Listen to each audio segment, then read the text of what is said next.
Senhores e senhoras, com vocês, uma das maiores invenções da história da humanidade, o computador. Joãozinho! Oi, Narizinho! Que faz? Mexendo no computador. Você nem foi pra aula ontem? É porque eu tava doente.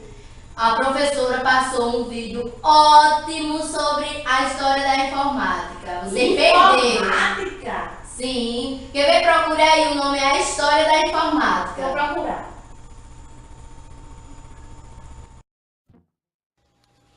A palavra informática surge no Peru com a união de outras duas, informação e automática. Com isso, vamos ao resumo perfeito do que é esta ciência. Pronta a informação do processo nas lojas, a organização é transmitida através de máquinas.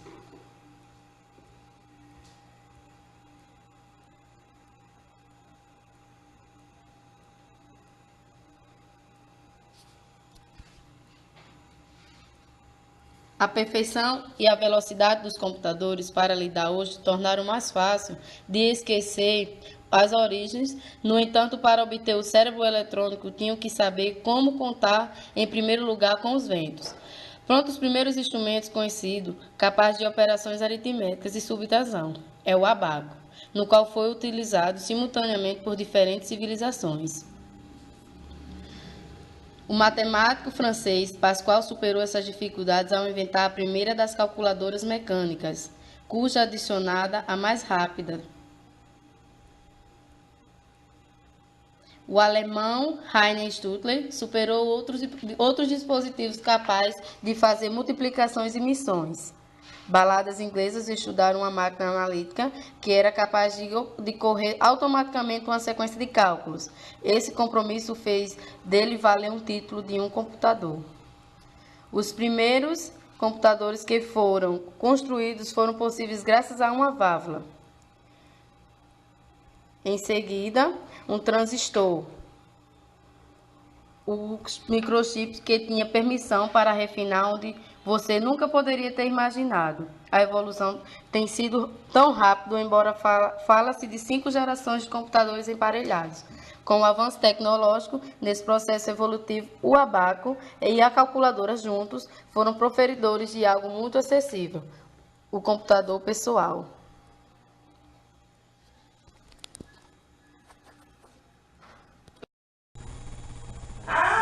Pelo que eu entendi, quer dizer que a informática passou por 5 gerações até o computador se tornar o que ele é hoje?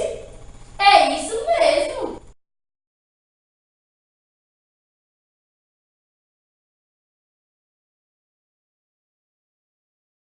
Primeira geração, tecnologia de válvulas. O Mark I era totalmente eletromecânico. Ele media cerca de 17 metros de comprimento por 2,5 metros de altura e pesava cerca de 5 toneladas. O barulho do computador em funcionamento, segundo relatos da época, se assemelhava a várias pessoas tricotando dentro de uma sala. O Mark I continha nada menos que aproximadamente 80 quilômetros de fios.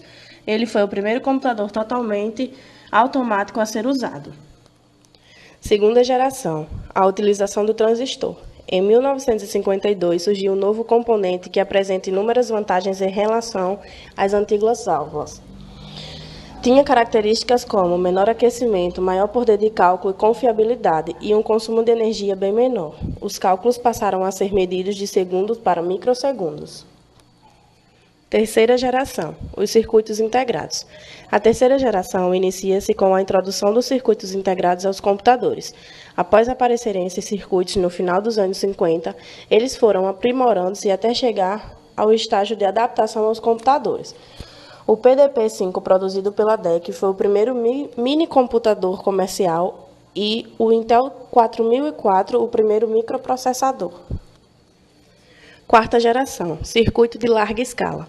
Ainda mais avançados que os circuitos integrados eram os circuitos de larga escala e larguíssima escala. O uso desses circuitos na construção de processadores representou outro salto na história dos computadores. Logo, em 1981, nasce o 286, utilizando slots ISA de 16 bits e memória de 30 pinos. 4 anos mais tarde, era a vez do 386, ainda usando memória de 30 pinos, mas com a maior velocidade de processamento. Ao contrário do 286, era possível rodar o Windows 3.11 no 386.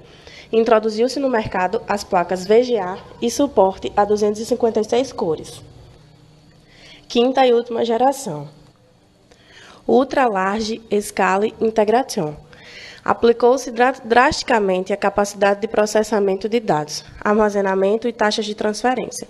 Também é nessa época que os processos de miniaturização são iniciados, diminuindo o tamanho e aumentando a velocidade dos computadores. Surge o primeiro processador Pentium em 1993, o DIMM. Depois vem o Pentium 2, o Pentium 3 e, mais recentemente, o Pentium 4. Nesse meio tempo, iam surgindo o slot AGP de 64 bits, com mais memórias e com maior velocidade. HDs cada vez mais rápidos e com maior capacidade. Agora eu entendi! Realmente, a aula de ontem foi muito proveitosa. Pena que eu tenha perdido. Mas não tem problema não, amigo. Isso é só o começo de muitas outras evoluções que ainda vamos ver. Ok?